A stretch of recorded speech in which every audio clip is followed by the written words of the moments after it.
Hey, church, this is Vince Miller. Thank you so much for joining me for another devotional. I want to give a big shout out today to Paul Leininger from Pennsylvania. He works with Men of Iron. He disciples men at Petra Church. I just want to tell you thank you, brother, for another year of being faithful to discipling men. You've just stayed after it for a while now. You just keep doing it. I love you, brother. Keep doing the same. And all of those guys who are following Paul, keep following him as he follows Jesus. And today, that's what we're going to do. We're going to read the words of Jesus and follow him in John chapter 17, verses 6 through 10. In the high priestly prayer, Jesus says, I have manifested your name to the people whom you gave me out of the world. Yours they were, and you gave them to me, and they have kept your word. Now they know that everything that you have given me is from you, for I have given them the words that you gave me, and they have received them and have come to know in truth that I came from you, and they have believed that you have sent me.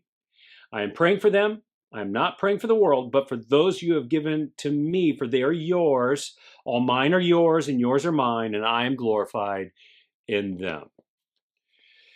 Now, the focus of the prayer at this moment is essentially the accomplishment of Jesus' work, which I think is everything a believer should be concerned about. It's what Paul Leininger is concerned about in Pennsylvania. It's what Jesus is concerned about right here. Here are three directives that I hear that Jesus is concerned about in this text. Directive number 1, revealing God's name. Directive number 2, stewarding God's people. Directive number 3, communicating God's truth. And all three of these directives, you'll notice, begin and end with God. That's it. They begin and end with God. You know, as believers, really nothing that we ever do is about our name, our people, or our truth. Because at the moment we surrender to his lordship, we submit every hint or inkling of all of our former directives. Our directives have to stop at lordship, and God's directives start. Because guess what? He is now the Lord and the leader of our life, which means, well, we've got to deny ourselves, take up our cross, and follow him and his leadership. Everything we do now as a believer is about his name and his people and his truth. And honestly, when we live this way, we live as the men we were designed to be, that we were redeemed to be. Because now all of our thinking and believing and praying and obeying are consumed by what he wants us to do.